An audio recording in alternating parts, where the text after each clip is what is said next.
All right, we good? Yeah, I just got a lot to get through, exciting stuff to get through today, so excited to get started, so I'm going to go ahead and do that. I think most, we've met, know me, or at least watched me, kind of know my background and experience, but I'm really pumped about today, and today's going to be fairly unique from the last 2 days that we've had. Yeah, moving closer. You guys get gold stars for that, so good job, good job. Because the last 2 weeks, last 2 times we've met, I got it, not weeks, last 2 times we've met, the first one, the first 2 were very big picture, very cultural, very ethereal, if you will, just kind of like not super tangible. There were some tangible takeaways, but we're talking about culture, we're talking about bias, things like that. Today is going to be the most practical day of all 3. So if you can imagine a funnel where we were working through, big picture, this is going to get uber small picture. I'm going to give you the tools to put in a toolbox so that you can have an immediate impact in these training discussions that you are having in your organizations. Okay?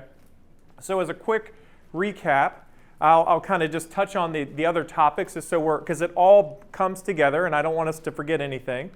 We talked about culture. And when you think about culture in training, culture is really the fertile ground that training seeds fall into and grow.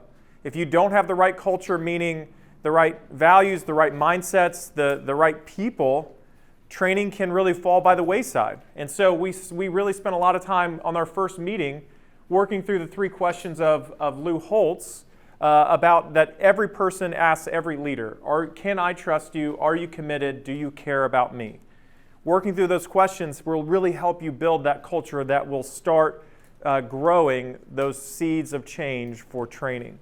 In addition to that, we talked about the gradual release model, a great mentoring training model, right? I do, you watch. I do, you help. You do, I help. You do, I watch. We're gradually releasing them. This is shoulder to shoulder learning as you go. As you know, with my background, I'm a corporate trainer at Fisher Homes, training field managers out in the field, building homes. And so this is a very applicable training method, especially for trade work, which I know many of you represent those kind of organizations. And then we had our +1. Anybody got it? Anyone got their +1 still? In the car. In the car? Okay. All right. Hey, there it is. There it is. All right. So, just a prompt. And we're going to talk about that today. We quickly forget things that we've learned. And so having prompts, having regular reminders is really important. So this is there to prompt you to remember, hey, who's my one person? Shortening and making the trade skill gap smaller is a really, really big task and a really big goal. But it starts small. It starts with individuals. And so if each of us are focused on individuals, we will start seeing the momentum of change in that regard. Then our next meeting, we talked about the curse of knowledge. That's that expert bias. The basic idea here is when you learn something, you immediately forgot how you learned it and what it's like to not know. You just know it. And that creates a huge barrier in trying to train someone. When you got people that know how to do things, right? And that's typically the model in organizations, right? It goes, you're really good. You figured it out. So start training people. Well, they've immediately forgot how they learned it. And they say things like, I don't know, you just got to show up, put in the time, just be around. You just got to learn it. Or that's common sense, right? And this is where we get those frustrations, right? Where it's like, you read the email, you were on the call, I've told you this 3 times. What's the problem? That's all the curse of knowledge at work right there. So we talked about how you break the curse of knowledge. The way we break it is, 1, by banishing jargon. Jargon is toxic in organizations when it comes to learning. It's a barrier. It creates division. It says, I'm in and you're out, right? Lingo's different. We talked about lingo, and obviously all of us, if we're representing trade organizations, we work in very technical fields. There's a lot of lingo. But there's a process for introducing that. We talked about show, don't tell. People don't learn by lecture. They learn by doing. That is like adult learning 101. Do it to learn it. Don't sit and get, right? And the last thing we talked about is don't train autobiographically. That's our go-to. This is the way I learned it, right? So you think every person in the whole world needs to learn it exactly that way. That's a bias, right? And you've got to work through that and manage that. So now we're on to, okay, we've worked on culture. We've worked on ourselves as trainers, like the biases that we're managing, right? So now what do? You sit down and have a training discussion. What do you do? And I can tell you this, as a professional trainer, I can tell you that the managers and leaders that I work with have a disproportionate confidence in their ability to train. A lot of people think they're really good at training. It really reminds me of when I was a freshman in high school. We ran the mile in gym class. I was the fastest kid in gym class. I ran a 7-minute mile, and I thought I was hot crap. I thought I was amazing. I was lapping kids in gym class, right? And so I thought, I'm going to try out for the track team. Mr. McConnell, going to go out to track, and I'm going to run the mile on the track team. And I found out that the fastest kid in gym class is the slowest kid on the track team, right? Like first place in a gym mile is last place in a track meet. And I just didn't know that. I was like, oh my, now I know. And it took me 3 years to even get to the point where I could place in a race, right? And I think training's a lot like that. You think you're great in the context of what you do, but once you learn how it's done, right? Because I'll do surveys. Before I teach this exact curriculum to my construction managers who manage the field managers. And the first thing I do is like, assess your ability to train right now. And I'll tell you, they are like too far above their confidence level. And when we actually go through, this is how you train, you actually see that number come back because you just don't know. We talked about this a lot. The skills that are required to sell a home, build a home, put on a roof, run plumbing are different than the skills that are required to train. And if you've never intentionally learned how to train, you just have to assume that you're not that great at it. Not to say anything bad about anybody here, right? But here's what I think today's going to do for you. I think this is a great picture of what I think today can do for you. This is a video of a bicycle race. So this guy's at the back of the pack here, pedaling, trying to keep up, hit a downhill, but then started doing something different, and let's see what impact it has.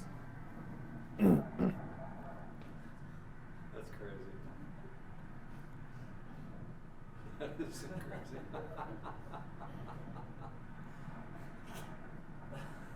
That's crazy balance, too. That's terrifying. Wow.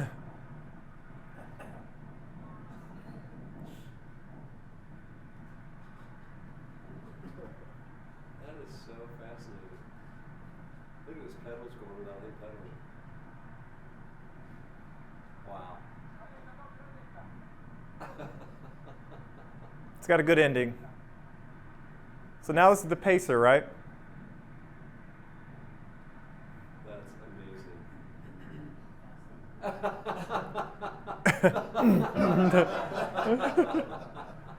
But even this guy can't keep up at this point. Wow. He's gone. That's amazing.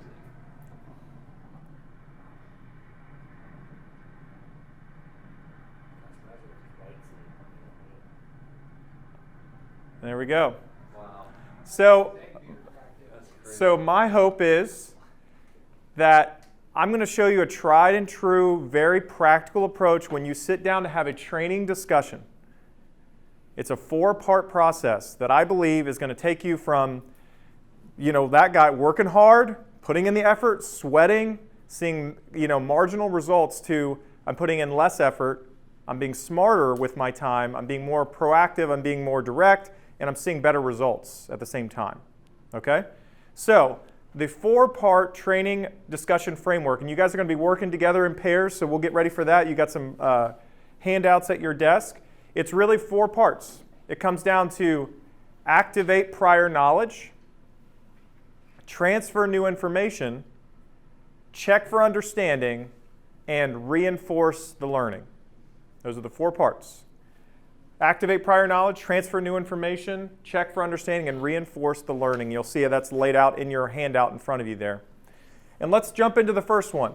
So step one, you're going to have a training discussion with someone. Okay, I need someone to learn something. So I'm going to sit down with them, I'm going to talk to them about it, or have a phone call, or email exchange, whatever it is, however you're training. What is always step one? What is always the first thing you need to do? The first thing you need to do is activate prior knowledge. And what I mean by that is this. Before sharing new information with your trainee, you must determine what they know about the subject matter first. So think about that for a minute. And I'd love to hear from some people. Why do you think that's really important? Before you jump in and just start saying, you need to know this, need to know this, need to know this, why is it important to stop first and assess, determine what they already know? Yeah. It's like not knowing the language they speak before you start talking to someone. Oh yeah, absolutely. People learn differently, so maybe by asking a few questions before you jump in, you can learn, oh, they think this way, or they learn this way, or they value this. Our last meeting, we did that active listening activity, right? Really important to gather those things. Let's keep building on that. What else? Why else is this a really important step? Yeah. You can assess their knowledge perspective. Is it something that they know or just something that they think? Yeah. So has there been some prior involvement, or it's just, well, I've heard? Sure. So Oh yeah. You know where they're at. Oh yeah.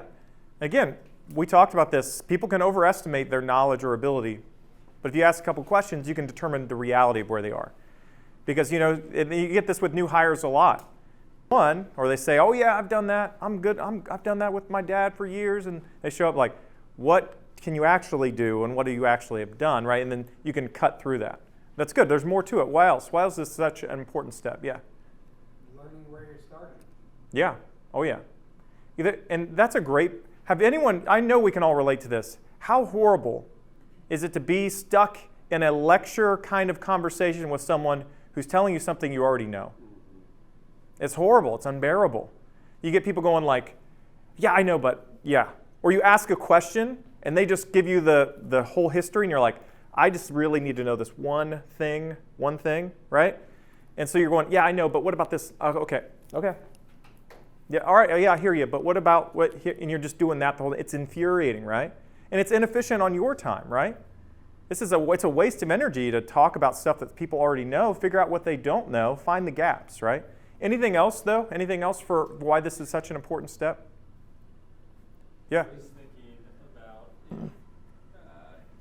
getting the person you're teaching engaged with the topic. So by asking questions, they start thinking about the topic versus when somebody is just speaking at you. Yes. You like just shut it off and start nodding your head. If you forget anything that I say, please don't forget this. Learning, especially adult learning, you do not learn by sit and get. You learn by doing and being involved. Every adult is like an expert in their own minds. So if you can create a dialogue, if you can make it practical, if you can get them involved, like let them go, let them make mistakes, and get them engaged by asking questions, make it a dialogue, not a lecture. That will dramatically increase the effectiveness of your learning conversations. If you make it a dialogue, not a lecture. But I got to tell you, a lot of managers and a lot of leaders and a lot of specialists, they walk around with a soapbox that they're ready to get on at any time. It's like, like we had this one construction manager, load points in the home. He just had seen so many issues in his career. It was something he was so passionate about. Any training, it was just like, get that soapbox off, and he was going to go off for 40 minutes about it, right? And I had to really challenge him, like, how much do you think that even changed a behavior or got them to remember anything? Probably not. They're sitting there thinking, like, my feet hurt. I know everything he's saying, right? Like, and they don't, but because it's a lecture, they're not learning by a lecture. They learn by dialogue and engagement, right? A couple other things I'll tell you. The science behind this is really sound. Right, the human mind, right? Learning is all about getting people to remember things and changing their behavior. That's what learning is. So you're always just thinking, how can I get people to better remember things, and how can I more effectively change behaviors? That's what you're always thinking all the time. And so the way the human mind works, it's, if you remember psychology class back in the day or whatever, they're called schema. It's like what you do is whenever you're learning something new, your brain is always just connecting it to what you already know. That's just how we learn things. Like I saw it in my 3-year-old daughter one time. She was in the backyard. I was on the deck grilling. She was out in the yard playing on a swing set. And I just kept hearing her say, "Doggy, doggy, doggy." And I'm going, "Yeah, honey, the dog," because the neighbors have dogs on the fence line. So I'm like, yeah, that's a dog. Good job. That's good, honey. That's really good. And then I looked up and I saw that she was like moving towards something in our yard. And I go, "Oh, geez." And it's the middle of the afternoon, and there was this like feral raccoon walking around my backyard with my daughter. And she's following around going, "Doggy, doggy." And I go, "Get away from that thing. What is it doing?" But then what was going on, and I had to tell, like, that's not a doggy, right? Like, but what she saw was fur, tail, ears. So she connected it to what she knew. And then I had to say, that's a raccoon, and we don't pet raccoons. So then she created a new category, like, oh. So it's like in her brain, she has, furry, tail, ears, and then she had dog and cat, and now she has raccoon.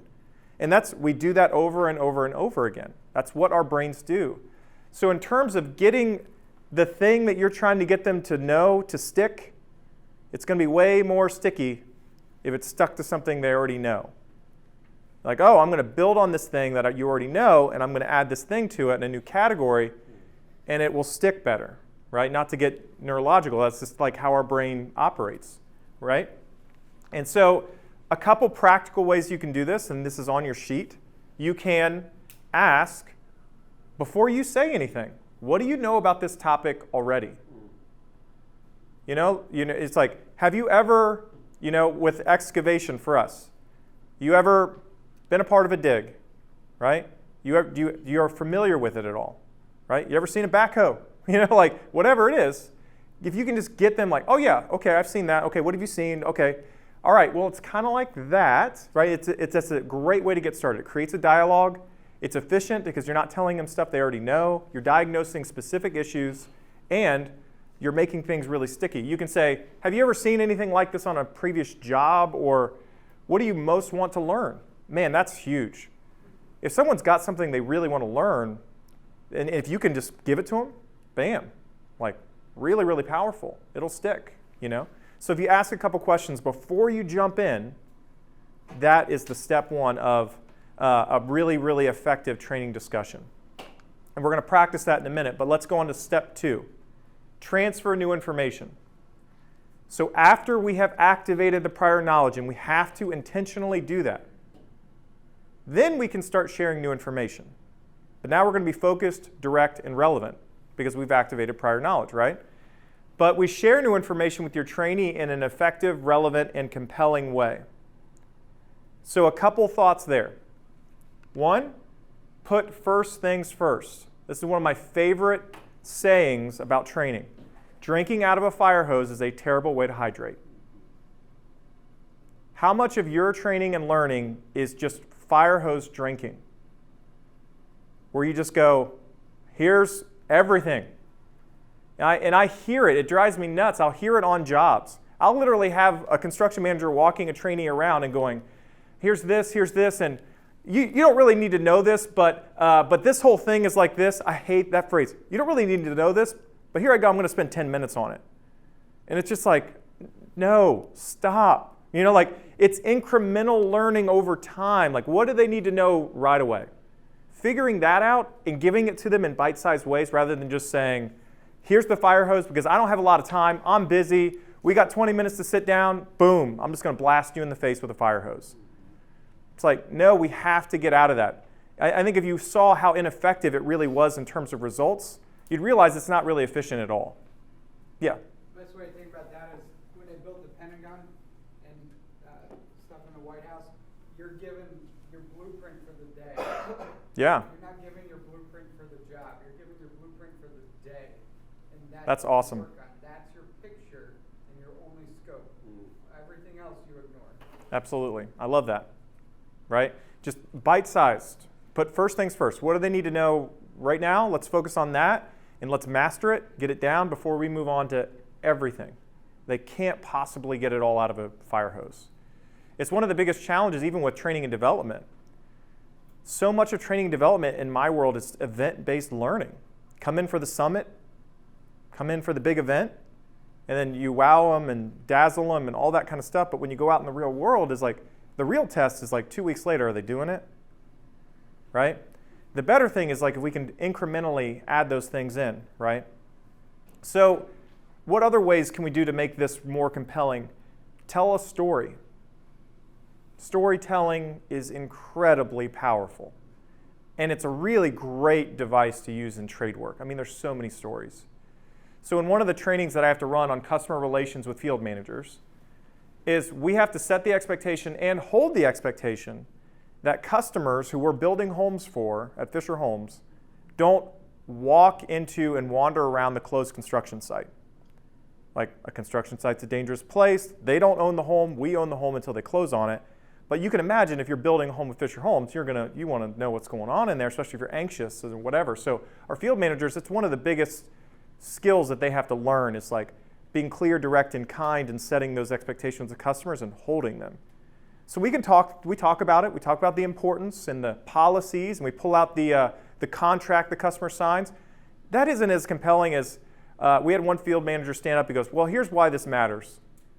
He goes, I was building a home, and we were at a point where we had to pour the basement slab after we framed it. So basically, we had to cut a hole in the floor to run the hose down and pour the slab in the basement.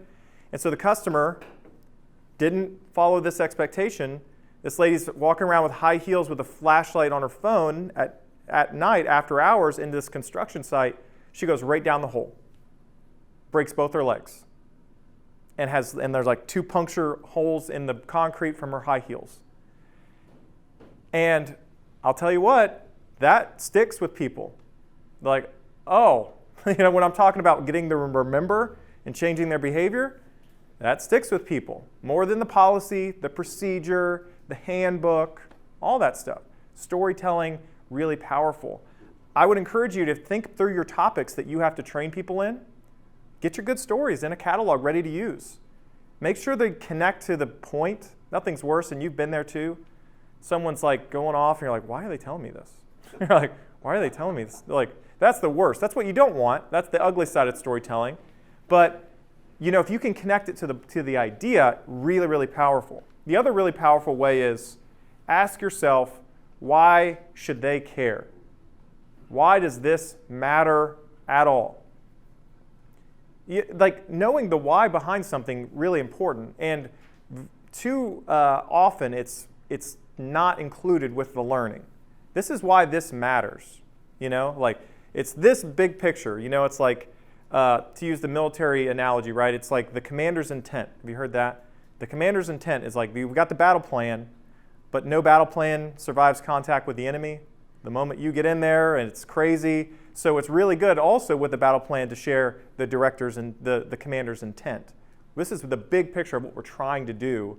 This is our plan to do it. So in the midst of it, they can have a little bit of context, right? So I think knowing the intent, the why, really, really important and something to think through.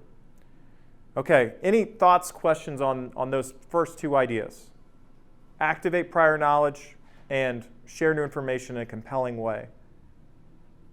I know I'm moving a little quick here, but I want you guys to apply what you're hearing, because otherwise you'll forget it and it won't make a difference, right? So here's what I want you take a moment. I want you to right now think of a topic in your world, in your work, that you could lead, that you need to, or you could lead a training discussion on. Like think of a short 10-minute training conversation about anything, okay? And I want you to have that topic in mind. And what you're going to do in just a moment, I'm going to give you a few minutes to kind of brainstorm and prepare. You're going to work with the person next to you, and you're going to demonstrate these first 2 steps. You're going to activate prior knowledge, and this will be a role play scenario, and you just do that. Those questions are on your sheet. What do you know about it? What do you want to know about it? Have you ever seen this? So you're going to activate prior knowledge, and then you're going to transfer the new information. And what I want you to do there is, like the easiest thing we can do, think of a story. Can you think of a way that this has gone well for someone? Can you think of a way that it hasn't gone well? Or think to the why, the big picture why of why this even matters at all, and use that to compel your training discussion there. Any questions on that? Okay, so I'll give you 5 minutes. On your sheet there, you got a box for transferring information. Make a couple notes of how you're going to use that step on what topic you're going to use. I kind of do that, and I'll do it with you. He does a marvelous job himself, Lois. No, you're the best. No, you're the best. Yeah, what do you? So you said you were going to hit on this, but I'm going to ask this question. So what happens when they're recycling what they know, and what they know is not right? Recycling what they So mean. like when you ask them the first, Hypothetically. Okay. when you ask them Hypothetically. what they know, and they're reciting as part of the activate their prior knowledge, what if their prior knowledge is not true? Yeah. Oh yeah. Not right. Well, yeah. There's two elements of that. I think, when you're activating prior knowledge, sometimes it's good to ask more questions, better questions. Like specificity is really important. Like, have you ever seen this? Oh yeah. Not a great question. Like I think there's more to it. Like, so what have you seen? What did you do? What was the exact, actions that you took in the midst of that? So I think specific questions are really helpful, especially if you're teaching something very technical, right? So you and you can think of like maybe an office context. Are you familiar with Microsoft Word, Microsoft Excel? Oh yeah, used it a bunch. Okay. Have you used formulas? Do you know how to use a pivot table? Do you know you can get into those things. I think would be really helpful. But I think another part of that, what you're saying is, I think it maybe goes back to some of the other things. There's things outside of the training discussion, observations to make, interventions to take, just different things like that. You have to people have to demonstrate with it. When I think about that show, don't tell, in that gradual release model, to me, those are definitely opportunities where they're demonstrating. They can say one thing, but let's see it. Let's see what you got. And I think that's really important too. So I think those ideas kind of blend together. Is that helpful? Yeah, it's just really hard to say, well, here we do it this way. Oh yeah. It's really hard not to for that phrase to come. And at Fisher, we have a really robust sales process and training that we make every single person go through. It doesn't matter if you've been selling cars for 30 years. It doesn't matter if you've been selling homes with another builder. You got to learn to do it our way. And that's one of the bigger challenges, is getting people to unlearn and do things new. And so there's a lot of elements in there involved in that. But yeah, good stuff. Any other aha moments, takeaways, anything? Cool. All right. Let's hit step 3 in our training discussion. And you got this on your sheet there, but it is to check for understanding. And this kind of comes back to what you're saying. You got to check that they understand, right? You cannot assume your trainee fully understands a topic on the first go-around. That's big. You cannot assume that your trainee fully understands a topic on the first go-around. Take time to intentionally diagnose any knowledge gaps and address them. Really, really important part of learning. Because I can't tell you how many managers I talked to. 2 weeks ago, I led a 2-day sales training summit with our elite sales trainers at Fisher Homes. And it was the same deal. We were teaching home finance training, right? And so we were like, and it wasn't lecture, it was go. We're like, okay, you're the most senior salespeople. Show us what you got on finance. And it was ugly. It was ugly. And our director of sales comes to me and is like, what's going on? Did we not teach this? Like, are we not teaching how, like the fact that these guys aren't doing it is showing me, and I was like, we taught it. No, we taught it. It was a year ago, right? And we're going to talk about that in a minute in terms of reinforcing, but you have to check to make sure that people got it. And so here's one of the most important ideas here is it's progression, it's not perfection. It's progression, not perfection. In the trainings I do, what I have to try to get people, their mind wrapped around is, it's about moving the needle. It's like, okay, they are at a 3. how can we take that 3 and make it a 5? Not how do we make that 3 a 10 in one sitting? It's just unrealistic and it's not going to happen, and it'll just get frustrated by that process, right? So it's about perfection, not progression. And you got to be willing to accept non-fatal errors when they lead to growth. Man, people who are subject matter experts, especially trade work, are typically very, very task-oriented. You know, they can be very detail-oriented. It's done right. It's got to be done right. And it's like when it's not done right, it drives them insane. They get frustrated, like no, and then it's almost like, get out of the way, right? Get out of the way. You can't have that. Do you know what I mean? Like if you've worked with a perfectionist, it's maddening when you're trying to learn, because you never get a chance to learn, because you learn by doing, and doing you got to make mistakes, and so trainers have to give themselves permission, give the experience permission to be imperfect. I'm going to allow this to be imperfect if it leads to growth. Now there's something to be said for repeated mistakes without change and growth. That's another thing, right? But hey, you did this and made a few mistakes and I let you learn, right? And you get better next time and do it. That's why for me, when I'm checking for understanding and just making sure that people are learning, one of the most important things that I believe to do, and it's not on the slide, is to get people to self-evaluate. So whenever I'm going to teach someone something, I'm always in the mindset of like, how can I get them just to do it? Rather than lecture, like, show me what you got. Even if it's imperfect, just go. Just give me something.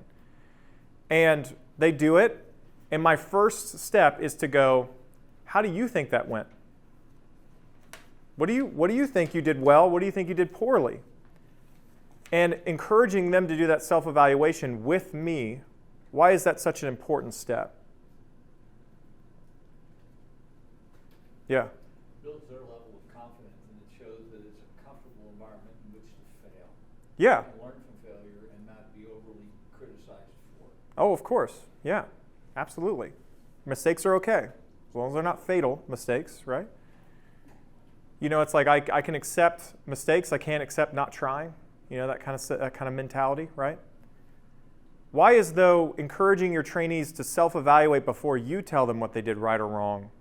Why else is that such an important step? Turns the light bulb on themselves. Oh yeah, makes them think. Makes them, that light bulb, that starts giving them the filter of self-evaluation.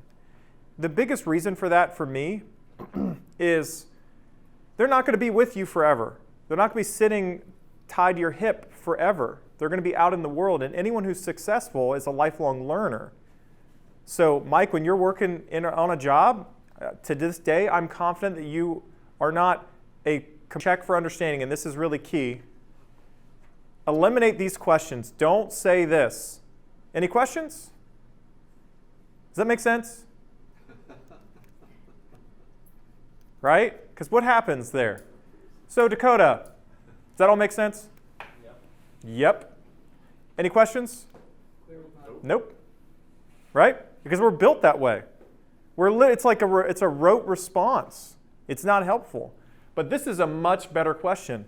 What questions do you have? Pause. What questions do you have? Because what did that person do? Like, I gotta come up with a question. Let me think. A question. And then they're going to find that knowledge gap, right? And they're going to bring it up. What about this thing, right? Or you can say, what ideas or thoughts, what did we not cover that you wanted to hear or see? Because what we're really saying when we say any questions or does that make sense, we're really saying, can I move on? Can I move on? Yeah, sure. Cool, okay, let's move on, right? That's what you really mean when you say any questions or does that make sense? Can we move on? But you need to stop and say, what questions do you have? Check for that understanding. Another really helpful thing is like, all right, tell me what I just told you. Tell me what I just told you, right? Have trainees summarize or paraphrase important concepts and lessons back to you. I activate prior knowledge, I share the new information, and I go, okay, so tell me what you heard. Or what are you going to do next time? Walk me through the steps. And then they share it with you, and it's inevitably missing some things. You're like, okay, pretty good. Yes, yes, yes. But also, this thing, you missed this thing, right? You can add that in there. So you always, always, always got to check for understanding. You cannot assume that someone has something on the first go-around. It's not how the human mind works. Sometimes it takes a while. You mentioned a light bulb moment. It takes a while to get a light bulb moment sometimes. You got to see it, hear it, touch it, and then light bulb. So make sure you're checking that understanding and going back around. The last piece here is to reinforce the learning. Reinforce the learning. In the absence of consistent follow-up and applications, trainees will forget most of what they learn. This is the bane of training, of a trainer's existence. In the absence of consistent follow-up and application, people forget most of what they learn. They will not remember what you tell them. It's a horrible feeling. And again, it's like, I've said this before, we have this misconception about training and learning where we go, I have a thought, I move it to my mouth, it goes in your ear, and it's in your brain forever. And then I'm just constantly frustrated. I told you this 3 times.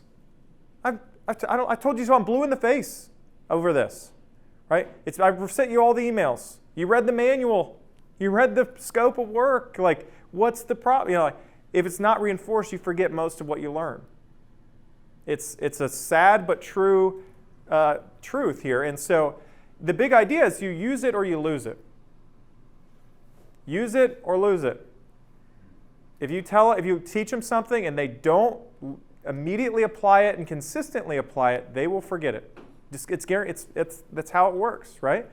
So consistently apply learning to create a rhythm and regularly review and refresh. This is actually one of the cool studies that was done for this. The forgetting curve. This was a study done on how long does someone retain learning when they don't apply it. How much of it do they retain over time? And this is shocking, right? As soon as they learn it, up here at the top, 100% retention. 20 minutes later, people have forgot about half of what they learned if they're not applying it. 20 minutes. You know, it's like, I'm here, right? We're bringing the pizza and the library. You guys are taking time out of your days, and you're busy, and I'm talking up here. You know, we got recordings going. 20 minutes after you walk out the door, you forgot half of it. It's gone. It's just gone. And so that's the challenge that we always run into with training and development. It makes people frustrated. This drives people nuts. But training is all about getting people to remember and change their behaviors, and you just got to find the right tools to do that. Going on, an hour, it's 44% retained, 9 hours, 36%, and all the way in 6 days, people have forgotten 75% of what they learned if they don't apply it in 6 days. So that fire hose approach, here's it all. Here's everything all at one time.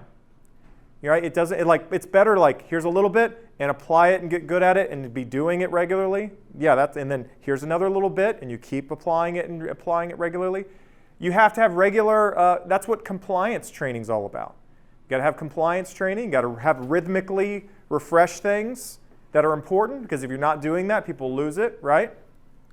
And so if new information isn't applied, we'll forget about 75% of it after just 6 days. That's why teachers teach in repetition, correct? Oh, yeah. Yeah.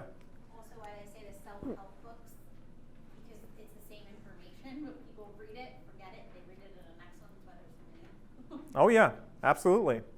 I mean, you can think of anything, right? Think of anything.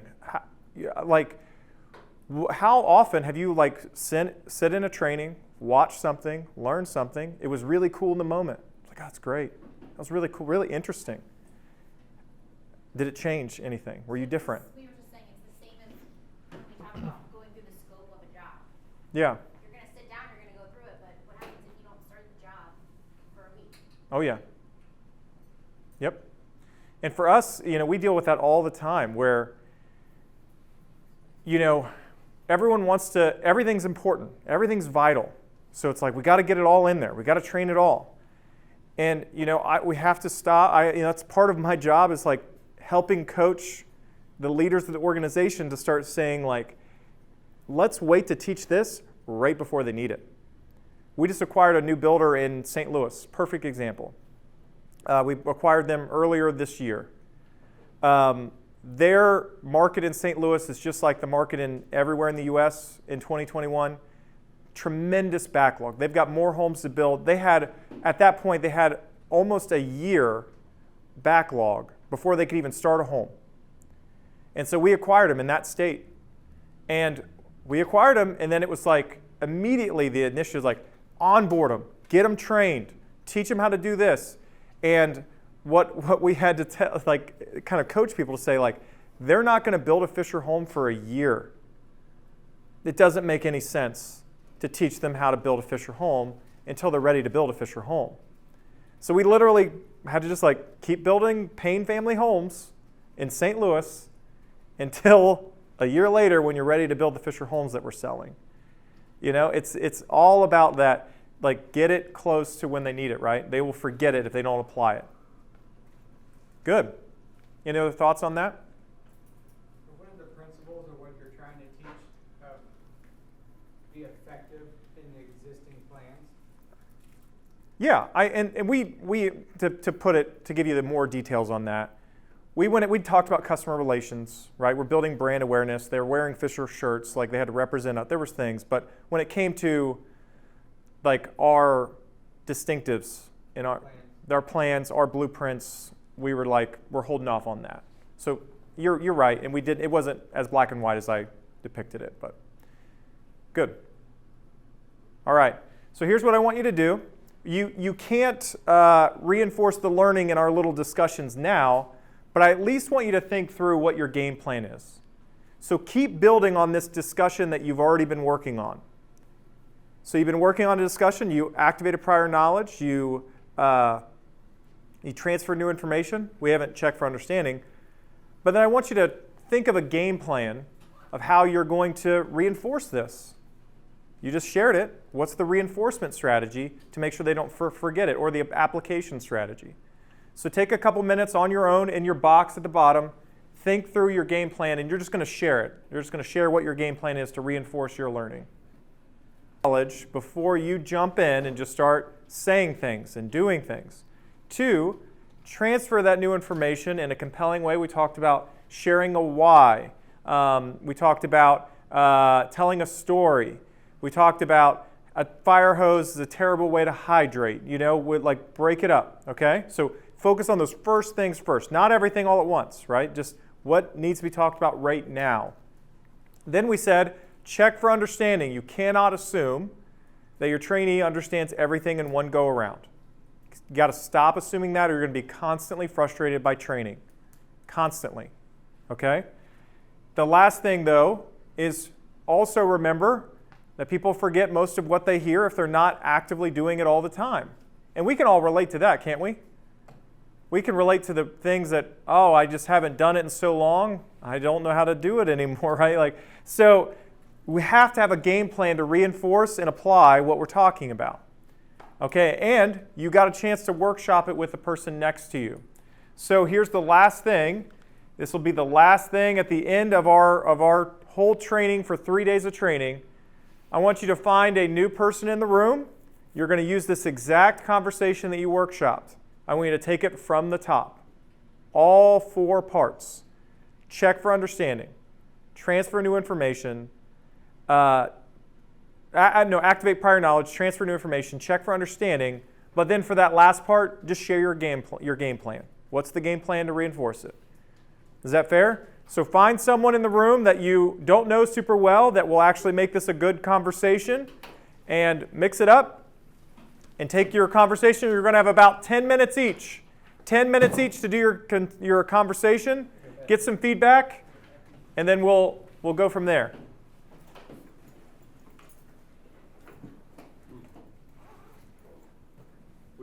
I am not as good of a trainer as I thought. All right, if I made you feel bad about yourself, then I've done my job. I'm kidding. Slow and steady wins. Slow and steady wins the race ultimately. That's great. We want to sprint learn, right? Slow and steady, definitely. Yeah. Verification and communication are more important than driving the point in. Yeah. Good. And the pizza's really good. Thanks, Jerry. Oh, dang. All right. More pizza. That's good. Thanks, Olivia. Anything else? Yeah. I think this exercise illustrates the importance of involving people and their mindset. We can call it empowerment or whatever word you want to put on it, but to get that opening conversation going and create an atmosphere of acceptance, it's okay to mess up.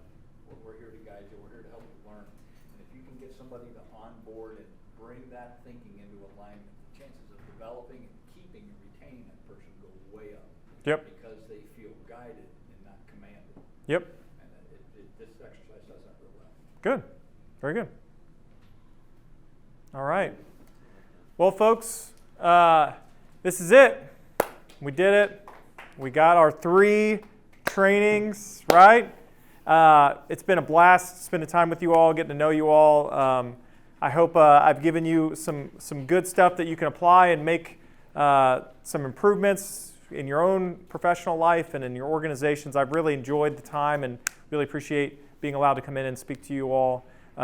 So thank you for that. If you don't have my info, grab me afterwards. I'd love to stay in touch if anyone, you know, pick my brain or if anything comes up or whatever.